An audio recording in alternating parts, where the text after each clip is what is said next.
Tractor आगे बढ़ा, वो ट्रैक्टर से नीचे आया और उठ ही नहीं पाया, रीढ़ की हड्डी में डैमेज हो गया, बिल्कुल ऐसा। 2 लोग पकड़ के उसको ला रहे थे, उसका पैर जमीन पे नहीं आ रहा।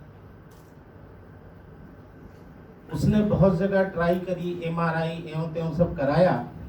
आखिर में स्थिति ये बनी कि ऑपरेशन करने के बाद भी इसका नस कट गया है और इसके रिपेयर होने की चांस बिल्कुल नहीं, दोनों पैर पैरालिसिस हो गए। मैंने उसकी स्थिति देखी, मैंने समझाया बेटा धीरज रखो और ये कुछ चीज़ें खाओ। रेनाटस के साथ मैंने अपनी कुछ दवाइयाँ दी, आप बिलीव नहीं करेंगे, अगले 15 दिन जब आया तो अपने पैर से चल के आया, सहारे की जगह मैं नहीं कहता कि वो ठीक हो गया, लड़खड़ाहट उसके शरीर में थी, पर वो अपने पैर पे खड़ा तो हुआ। जो नसें जुड़ नहीं सकती थी, मेडिकल साइंस के हिसाब से अगर नर्व डैमेज हो गया, कोई नर्व, नस मतलब मैं नर्व से बात कर रहा हूँ, नर्व डैमेज हो गया तो वो कभी जुड़ता नहीं। लेकिन नर्व डैमेज ही, मैं तो ये कहूँगा कि नर्व जुड़ा नहीं है, नर्व उसका डैमेज ही नहीं था, कंप्रेशन के कारण वो एक्टिवेट नहीं हो रहा था। उसका हमने एक्टिवेशन किया, आज उसकी दवा बहुत माइनर, सब बंद हो के एक ही चल रही। अब इसको मैं दवा बोल दूँ तो एक दवा चल रही, कम खर्चे में आराम से दवा ले रहा है। अब इसका फायदा मुझे क्या हुआ, अब उस गांव से लोग एक बस करके आते हैं मेरे पास इलाज के लिए।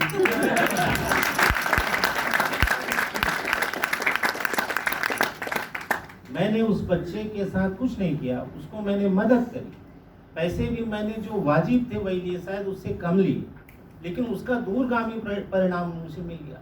Yes sir. तो यही चीजें हैं, आप किसी व्यक्ति के लिए अगर अच्छी सोच रखकर कोई वस्तु देते हैं, और एश्योरेंस बहुत जरूरी है, उसकी समझाइश आप बहुत अच्छे से देते हैं और उसको समझाते हैं कि आपकी लाइफ स्टाइल में थोड़ा परिवर्तन करो, समय पे सोना, समय पे उठना, समय पे खाना, हर चीज़ को जब आप अपने लाइन में लेते हो, उसके साथ आप बहुत अच्छी चीज़ें, फल फ्रूट बंद करो, फल फ्रूट का एक्सट्रैक्ट लो, रेनाटस, वो बंदा ठीक हो जाता है। ऐसे ही बहुत सारे मेरे पास हैं, पर कुल मिला के आपके कॉन्फिडेंस का मतलब पहले तो आपको स्वयं को खाना हो, फल फूल बंद करो, इसको खाओ।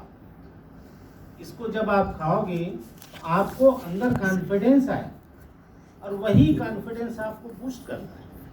बगैर कॉन्फिडेंस के आप कुछ नहीं कर सकते। आप किसी चीज को किसी को रिकमेंड करेंगे तो आपको पता होना चाहिए, उसको मैंने खाई थी, उसके बाद मुझे क्या फील हुआ, तो आप कॉन्फिडेंस के साथ बोलिए। सारा गेम कॉन्फिडेंस और आपके विश्वास का है।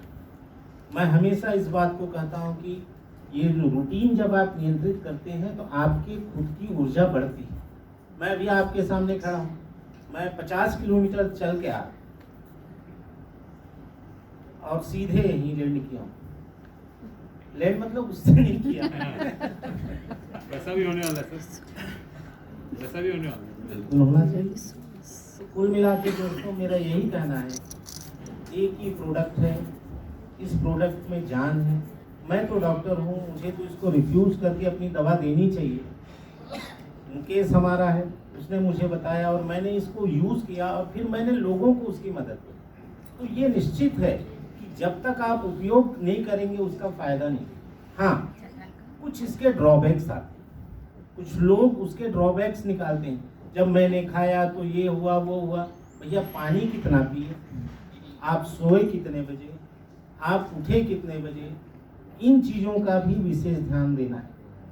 वाटर इंटेक लोगों का कम होते जा रहा है, वह बढ़ना चाहिए। जब जहर हमारे शरीर से, जहर मतलब टॉक्सिन, मोटी भाषा में मैं उसे जहर बोल रहा हूँ, यह जहर हमारे शरीर में निकलना चाहिए। जैसे एक उदाहरण बताऊं, यद पिंडे तद ब्रह्मांडे, वेदों में लिखा है, मतलब जैसा यह ब्रह्मांड है वैसा हमारा शरीर है, जैसा हमारा शरीर है वैसे ही हमारे शरीर की एक एक कोशिकाएं, जैसे हम भोजन करते हैं, मलमूत्र त्याग करते हैं, वैसे ही हमारे शरीर की प्रत्येक कोशिकाएं होती हैं। प्रत्येक कोशिकाओं में एक नर्व सेल होता है, नर्व एंडिंग्स होती है, वो उसका ब्रेन है। उसके अंदर भी एक माइटोकॉन्ड्रिया होता है जिसको पावर हाउस हर कोशिका में, और यह कोशिका हमारे नख से शिखा तक होती है, हमारे एक एक अंगों में होती है, क्योंकि सिस्टम, सेल, टिश्यू ये सब एक कोशिकाओं से ही बना हुआ है। हर कोशिकाओं में एक माइटोकॉन्ड्रिया होता है जो उसका पाचन संस्थान, एनर्जी या पावर हाउस, और हर कोशिकाओं से वेस्ट भी बाहर आता है। उसी वेस्ट को टॉक्सिन बोलते हैं। टॉक्सिन को निकालने का हमारे शरीर में 3 ही रास्ता है, मल, मूत्र और पसीना। अब ये तीनों हमारे साधन पानी से ही निकलेंगे, और वह जो माइटोकॉन्ड्रिया है उसके अगर चारों तरफ पानी की मात्रा ज़्यादा हो, ऑप्टिमम लेवल में वाटर हो, तो माइटोकॉन्ड्रिया बूस्ट हो, और यह जो रेनाटस है वो उस पावर हाउस को बूस्ट करता है। इसका मतलब है कि अगर आपके नाक में दर्द है और एक अंगूठे में दर्द है, इन दोनों दर्द की अलग अलग दवाइयों की जरूरत नहीं है, सिर्फ एक रेनाटस वहाँ के टॉक्सिन्स को बाहर निकालेगा और नाक और अंगूठे का दर्द दोनों जाता रहे। लेकिन पानी जरूरी है।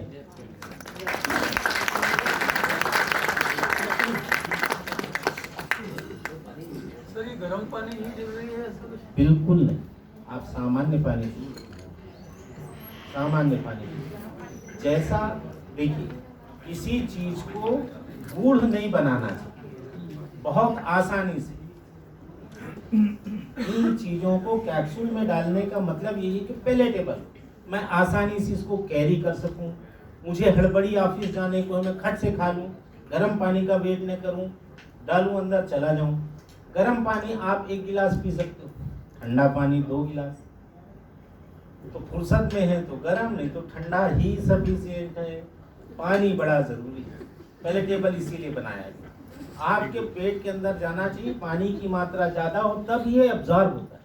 इसको देखिए, एक चीज़ और मैं बताना चाहूँगा, हर चीज़ जो हम, जैसे हमने यहाँ रोटी दाल सब्जी अभी खाई, या हमने मुंह में स्वाद लिया, ये हमारे पेट में गया, डाइजेस्टिव प्रोसेस में गया, वो पाचन की प्रक्रिया में गई, फिर वो बॉडी को एब्जॉर्ब होगा लार्ज इंटेस्टाइन से, फिर ये लीवर में जाएगा, वहाँ मेटाबॉलिज्म होगा, और ये उसके बाद ब्लड में जाएगा।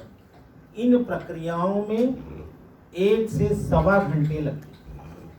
रेनाटस का जो इंग्रेडिएंट्स आप पढ़ेंगे बहुत अच्छे से, वो इस तरीके का है, उसको पाचन की प्रक्रिया में जाने की जरूरत नहीं है। आपने खाई, पानी पिया, वो जो कैप्सूल है वो 30 सेकेंड के अंदर, 30 सेकेंड्स टू 1 मिनट में डिसइंटीग्रेट हो जाता है, पेट में जाते ही वो फट जाता है, और वो फटने के बाद जो आपने पानी पिया है उसके थ्रू एब्जॉर्ब होता है। पानी, अल्कोहल, ये सारी चीज़ों का एब्जॉर्बेशन हमारे स्टमक से, तो ये डाइजेस्टिव प्रोसेस में नहीं जाता, तो ये स्टमक से ही एब्जॉर्ब हो जाता है।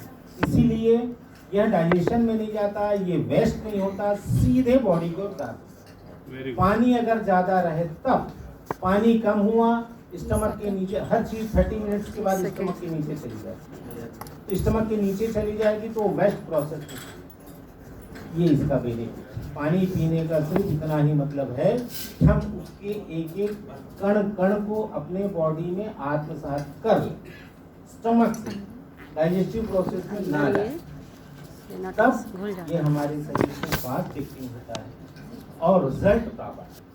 पानी रहेगी, टॉक्सिसिटी कम, सारा कुछ बेनिफिट है। तो इस तरीके से हमें आज के ज़माने के लिए एक अमृत मिल गया है। मैं एक डॉक्टर होकर बोल रहा हूँ, और इसका उपयोग सबको